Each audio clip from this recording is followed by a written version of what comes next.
How's it going, guys, and welcome back to BL3's Forgotten. This is where I take a look at underused and not often talked about pieces of gear to determine whether or not they deserve to be remembered within the modern meta of the game or should be left behind and forgotten. And today we are taking a look at the Amazing Grace. If you want to get the Amazing Grace for yourself, you're going to have to complete the Life of the Party side quest, which I'm just now kind of getting the joke of this the side quest name, but you can pick up this quest from Mordecai in Devil's Razor on Pandora as a part of the B-Team Boomtown side quest line. Now, while it is unnecessary to get this done, we're going to destroy these records, and I do mean destroy these records. Let's be fucking real, this is a kid that died to a varkid. Yeah, those fucking bugs that curl up into a testicle sack. You're gonna tell me that a kid that gets eaten by a testicle bug deserves to hold records, let alone hold a record over you, a vault hunter? Yeah, nah, we're taking that shit and we are earning that fucking gun. You snooze, you fucking lose, kid, and this child is snoozing. And look, if you're gonna go in the comments and be all, wah, I have feelings, my emotions, I'm a moral person,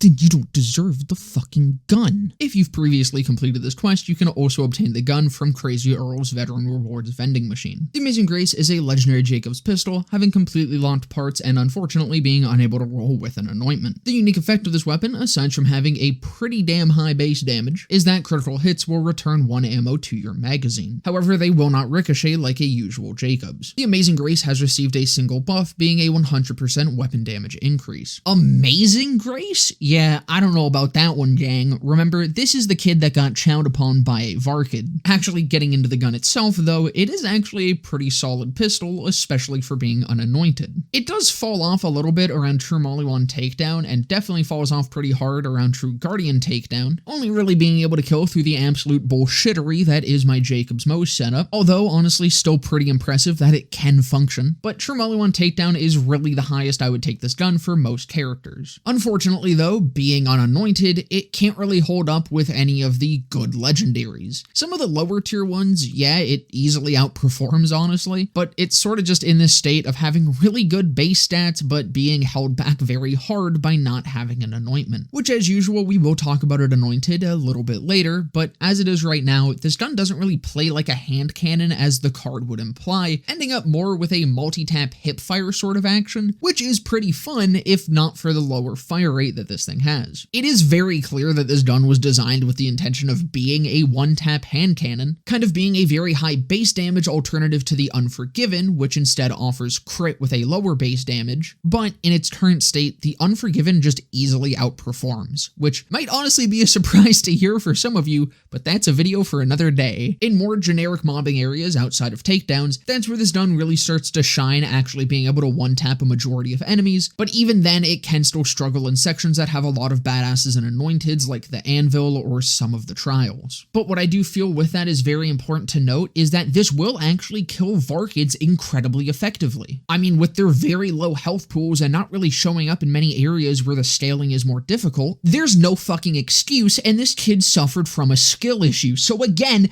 take those fucking records, they're yours. Now, as mentioned earlier, as I often do with these unanointed weapons, I like to see what if and slap an anointment on it. And oh boy, fellas, get your favorite barrel-aged Jakobs whiskey and prepare to chug, because we got another disappointment. This gun fucking rocks with an anointment. Genuinely amazing. Popping heads like it's nothing and returning ammo. This is genuinely one of my favorite guns because it ends up embodying so much shit that I love about weapon design. As many of you already know, I love hand cannons, like to an unhealthy degree. There's definitely a sexual aspect to it, and the Amazing Grace is a damn satisfying entry into that category. But as I also talk about often, weapons that are skill-based that also reward that skill, I absolutely adore, and the ammo return on crit does exactly that. Missing shots? Damn, you're gonna have to reload, motherfucker, because you only got 4 of those things. But if you're landing them, you can make it through the entirety of Maliwan Takedown without ever needing to reload. This also notably gives it a really good synergy with next to Mags anointments. You know, that thing that it can't roll in vanilla. Overall though, the Amazing Grace is an incredibly good gun one purely held back by not being able to be anointed. There's far too many cases of this. Please God, can we get another patch? But where it could have held up as a base damage focus Jakobs hand cannon to complement the crit damage focus of the Unforgiven. As it stands currently, the Unforgiven just ends up coming out on top, pretty much functioning the same way that this gun does, but actually getting an anointment. But I don't care, fuck both of these, Moonfire on top, baby! That's not about to do it for this one though. I hope you guys enjoyed. If you did, definitely consider leaving a like, comment, subscribe, all of that. I'll be live right after this video goes up, right here on YouTube and also over my Twitch channel, where there will be a link to down in the description below, and just under that is a link to my Discord server where you can come and join and hang out. But with that all being said, I hope to see you guys in the next one.